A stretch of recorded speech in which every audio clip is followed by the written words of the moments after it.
And the book that we are looking at today is called Torn Between by JB Omukangala. JB, welcome to the show. Thank you very much. Is it JB to JB is okay? It's okay. In full inamaanisha nini? Let's just use JB. Okay, JB, kindly introduce yourself to the people, what it is that you do, Thank you very much. As you said, I'm JB. I am a writer, but I've been a teacher for some time. Ah. But I decided to quit and do writing. Oh, full time? Yes. For the next 2 years, I'll just be a writer. How long have you been teaching? I have taught for about 5 to 6 years, about 6 years. What prompted this decision? It's like a life-changing, like the way you stop going this direction, then you start going another direction. I have been teaching in private sector. Mm-hmm. So when COVID-19 came knocking, we were told the schools have been closed, so you have to go home. There's no payment. So we had to stay for about a year with no salary. And during that time, I decided to start writing. But I've been writing, but I didn't want to start publishing this early. So when we were told there's no salary and you have to stay at home, there's nothing else you can do, I decided to take that time to start writing books. Oh, wow. So and this is your very first one? That's my very first one. Had you written this one before? You started I just had the storyline. Uh-huh. But now when COVID came and I was at home, I had a lot of time. So I decided to start writing, just editing and doing all that. Okay, yes. Okay. And we have your very first baby. Yes. In each torn between. Yes. Tell us about it. I don't know why, when I just look at the cover, it reminds me of the books, African literature. They used to have pictures like this. The size used to be something like this. The still is something like this. So tell us about Torn Between. Okay, Torn Between. First, I would like to tell you that by profession, I am a social linguist. Ah, social linguist. What does a social linguist do? I've done sociology and linguistics. Okay. Yeah, sociology can be defined as scientific study of people. Then linguist about language. Languages. Yeah. Okay. So for the books that I'm going to write, as we've said, actually this one is something that portrays Africa. For all the books that I'm going to write will be about Africa, African culture, African way of life. We have some things that we're actually leaving behind that are very useful. So I have decided to start writing so that we can, actually in all the books that I'm going to write, there shall be culture about the African community. Like in this book, we have three communities. We have the Luya culture, we have the Meru, then we have the Maasai. Okay. Yes. Now, Torn Between is a book that talks about African culture in those three communities. It also talks about romance. So the title came from the romance part of it. So we have someone here. Okay, it's a character known as JB, who is, yes, who is torn between two ladies. Okay. Yes. Okay. Like you can see, we have this lady is dressing like a Maasai. Then the other one is dressing like a Meru. Okay. So this one is called Nashupai and the other one is called Makena. I thought so. Definitely Makena. Yes. So JB Harper is torn between the two. This is the romance. It has a tribe. Does the tribe have anything to do with even being torn between? It has, but okay. The reason I used these two ladies from different tribes is because I am writing in such a way that if I want to talk about the Kamba people, I get a character from Kamba people who will be telling us more about their culture. Okay. So I wanted someone who can narrate or who can help me narrate or explain what happens in Maasai culture about child naming and such things, marriage. So I just decided to bring in Nashupai. Okay. Then we have Makena from Meru, who is also going to narrate to us what happens if it is in the Meru way. Okay. What are the changes that have occurred actually in relationships You know, if you compare the traditional way and the modern way, so what are the changes? Because now one character will be telling us what they had from their grandmothers and what is happening today. Yes. How do you I see Maasai words in here. Yes. That means you had to do a bit of research, well, a lot of research when it comes to understanding even these cultures, because you're not Maasai. I am not Maasai, but currently I'm staying with Maasai. You what? I have stayed in Meru for about 4 years. Oh wow. Currently, before I started writing that book, I had stayed in Kajiado for about 3 years. Aha. Yes. So you understand their culture. I understand their culture, and most of the time, now that I'm a social linguist, sometimes I take time to sit with some of them, learn a few things here and there. Like today I can speak Kimeru. You can? Yes. My second book is about the Iteso. What do you know about the Iteso? A lot. Currently I know a lot. Actually, that book, all my books will be about African culture. So if I am a social linguist and I want to say something or to study about your tribe, yes, I will make efforts to make sure that I know what your culture entails, yes, and at least know a few things. I can actually converse or greet. You know, if you are doing research about a community, you might want to get information from someone who is very elderly in the community. And if you don't speak like someone who relates to them, or someone who is actually interested. You know, if you are interested in something, especially language, it's very easy for you to study or to understand it. Now, like the Iteso, I've taken like 2 months only. To write or to study, indulge a culture, to study, research? To study and then to write. 2 months? Yes. That's pretty impressive. Now, my second book is about Teso culture. It's about, I think by end of this month, we shall be having it. So in 2 years, your plan, JB, is to churn out books I want to write books. And you want to write about our continent? About our continent. Even today, if you ask me where I can travel, you want to take me anywhere, then it's supposed to be Africa, especially West Africa, because they like a lot of culture, and then South Africa. Yes. And so for all the books what is the process for you? Do you write out the structure, the framework of what will happen, and then now you go in ukijaza ama ukikalia chini inakuja tu unasonga nayo? I think I can say I'm very much talented about writing, because I can write the whole book without writing it. Sorry? I can write the whole book. Before I start writing down, I already have it in my mind. Oh my God. Yes. That is like... So when I sit down, I know how it's going to flow. That's a gift. Thank you. Now, like this year, I have to publish 3 books. This year, to September, JB? Yes. Now, the second one is coming next month. Okay. The third one will be coming in November. Have you already started writing on those 2? I have already finished the second one. The second one? Is with the publishers. Then the third one is an anthology, short stories. Okay. And I have managed to bring very prolific writers on board. I have people like Malum Andrew, Aoko Otieno, nice, Berry Litindi. So we have such people I'm writing with. I think by end of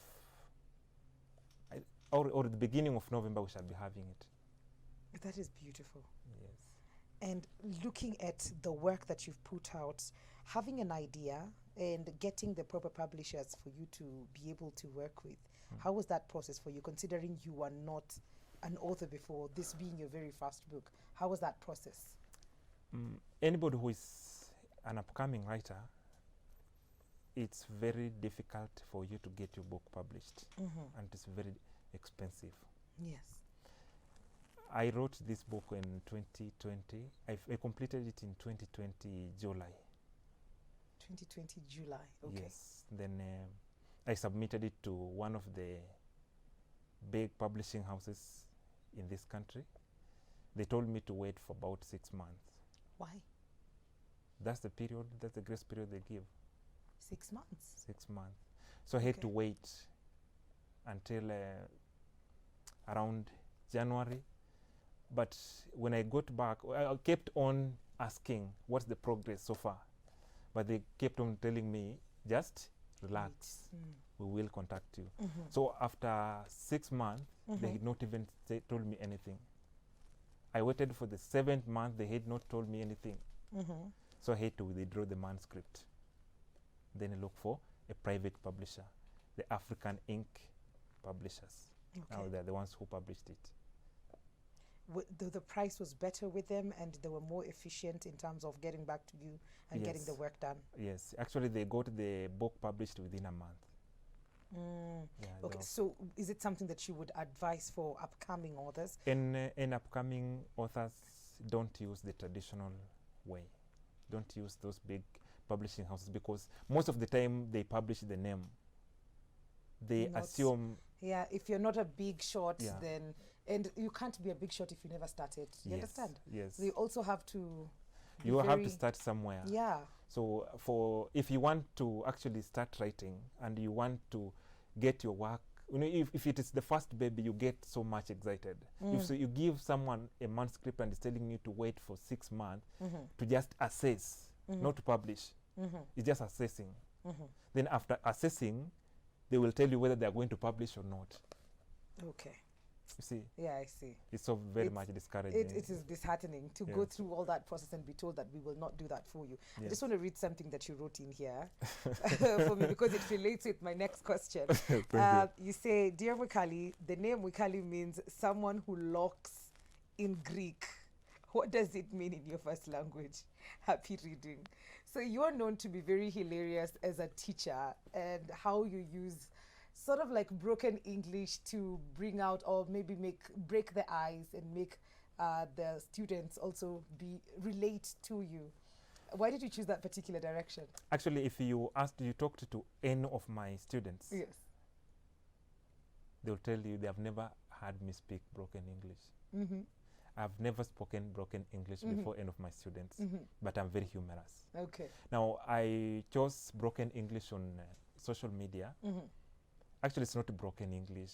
You know, direct translation-ish? That's something I can call a linguistic comedy. Okay, okay. Yes. It's a way, you know, when I was in high school, and before even high school, I used to read books by Francis Mbuga. There's a book known as Aminata. Yes. Then there's another one called Betrayal in the City. Yes. When you read those books, you realize that we have characters who speak very interesting English, not the English that the normal one. Yes. Now, in my subsequent books, I will also be having a lot of that in there. A lot of that. It was a style. It was a style it's in a writing. style. Yes. Yeah, sometimes it is direct translation, sometimes you are twisting words, sometimes you just pick something from your mother tongue or Kiswahili or Sheng, then use it in English just to create that humor. Like on social media, I try to, I post as a journalist. Yes. So I can bring news that I want to inform you and entertain at the same time. Okay. Yes. So at the beginning, people used to think that I'm not learned. Ooh, child. They should see your book. But they've gotten the hang of it, right? Yes. So, ilok in Greek. Mwikali. Mwikali is it's not Greek. It's my first language. Someone who locks the door is called Mwikali. Huh? If someone has to lock something, yes, then you will say that. Ni kilugha gani hiyo? Mbona wajawahi niambia? So someone who locks the door in your local dialect. Yes. Anaitwa Mwikali. Yes. And anaitwa ama your action inaitwa Mwikali. Okay, the person doing it. Yeah, that's a noun. Mwikali. Okay, that is a first. I didn't know that. Thank you for educating me. How much is this book going for, and tunainunua wapi? The book is going for 750, but I do free delivery countrywide. Okay. And I think I can say when I ventured into this, I had a platform. Not every beginner is selling books the way I'm selling, because I've been able to sell about 100 copies a month. Whoa. Yes. That's good.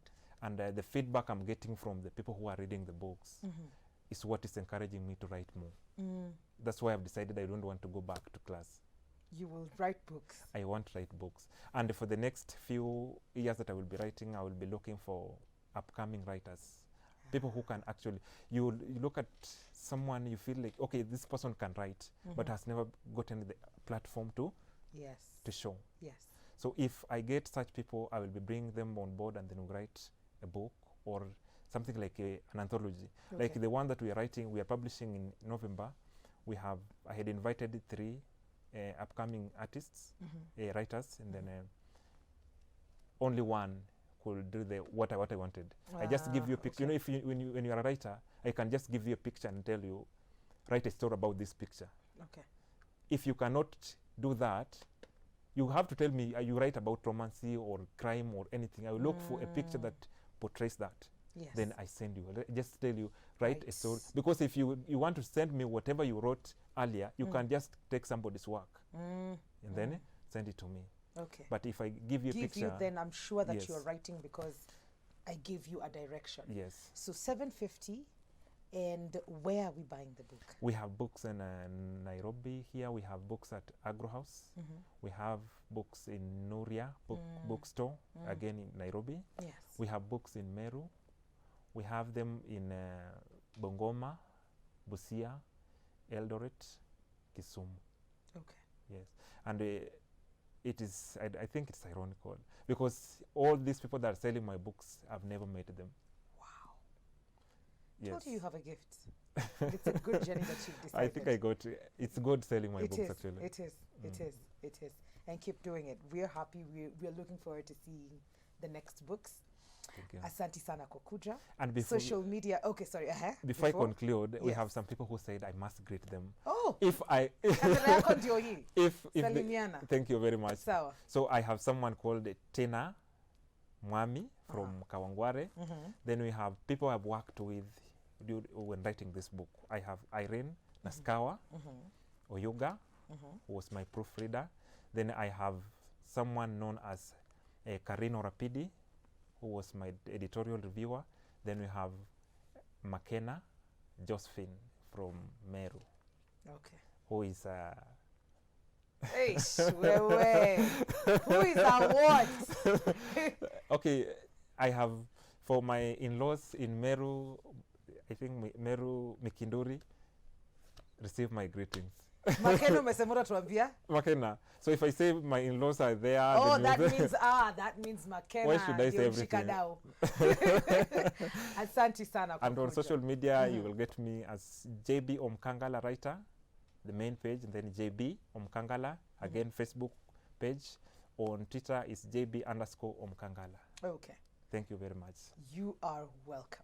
Thank you for coming. Thank you for gifting the world with this beautiful book. 750 shillings. Enda pale social media. If you need to know exactly where to pick your books, kuna Nuria bookstore pia. Unaweza enda kuchukua kitabu huko. Asanteni sana for tuning in. As my name suggests in Greek, where JB Omukangala comes from, I am going to lock this show. Okay. The show has come to an end. Thank you for tuning in. Let's do this all over again tomorrow. Adios.